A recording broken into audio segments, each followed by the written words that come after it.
Olá, vamos conversar sobre um assunto muito importante: a síndrome do pânico e a fibromialgia.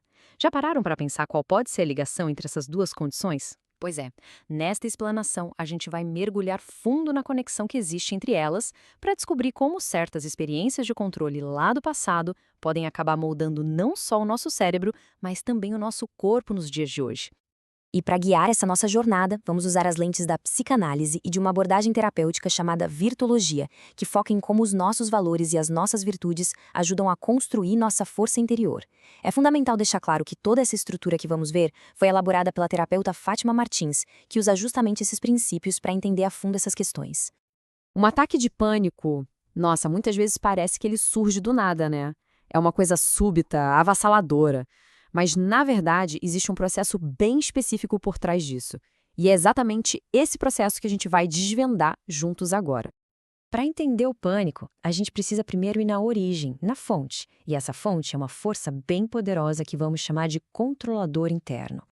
Pensa nesse controlador interno como se fosse um eco de figuras de autoridade do nosso passado, sabe? Pais, professores, qualquer pessoa que nos disse muito não.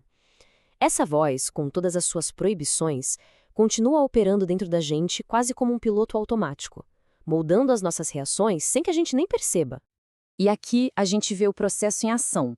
Funciona mais ou menos como uma panela de pressão. Primeiro, surge um desejo, algo supernatural. Segundo, o controlador interno entra em cena e bloqueia esse desejo. Terceiro, a energia desse desejo não some, ela fica ali, acumulando, aumentando a pressão interna.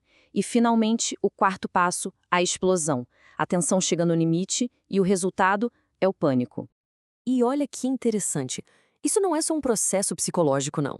Ele literalmente refaz as conexões do nosso cérebro. Vamos dar uma olhada em como isso acontece. Tudo isso acontece por causa de uma coisa fantástica chamada neuroplasticidade. Basicamente, o nosso cérebro não é uma estrutura fixa. Ele se reorganiza o tempo todo com base nas nossas experiências. Então, cada vez que o controlador interno bloqueia um desejo, ele está literalmente fortalecendo um caminho neural para o medo.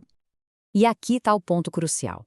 Como a gente pode ver, esses nãos repetidos fazem muito mais do que só parar uma ação no momento. Eles constroem uma verdadeira autoestrada neural para o medo e para a ansiedade. E aí, essa resposta fica cada vez mais rápida, mais automática. Por outro lado, a livre expressão criaria caminhos para um eu completo, saudável. O custo disso a longo prazo é profundo, como essa citação da vertologia ilustra muito bem. A gente acaba com uma identidade, digamos, esburacada.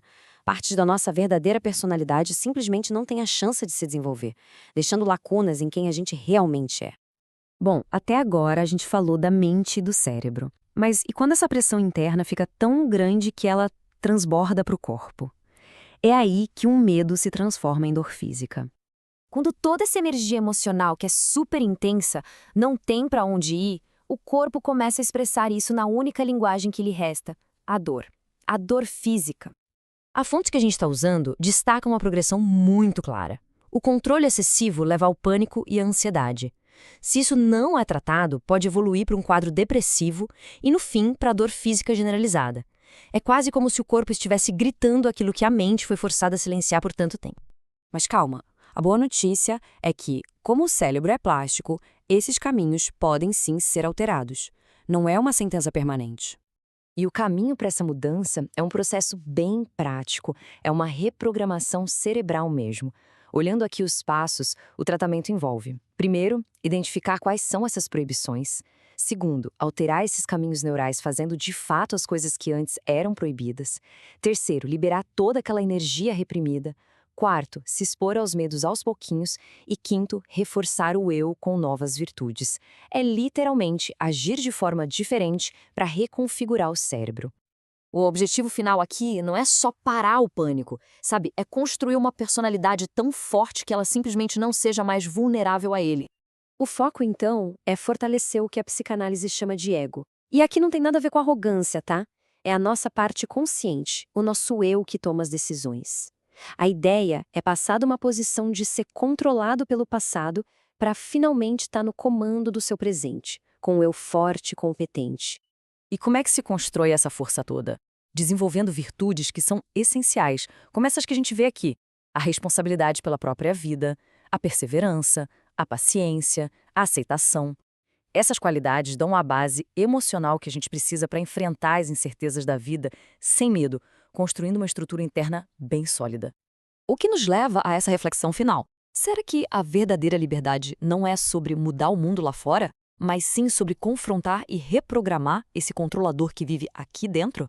Talvez o verdadeiro trabalho de cura aconteça mesmo na nossa dinâmica interior? E assim a gente encerra essa explanação. Muito obrigado por acompanhar essa conversa sobre a cura interior. E só para reforçar, todo este material foi cuidadosamente preparado e fundamentado na perspectiva da psicanálise e principalmente da virtologia através do trabalho da terapeuta Fátima Martins.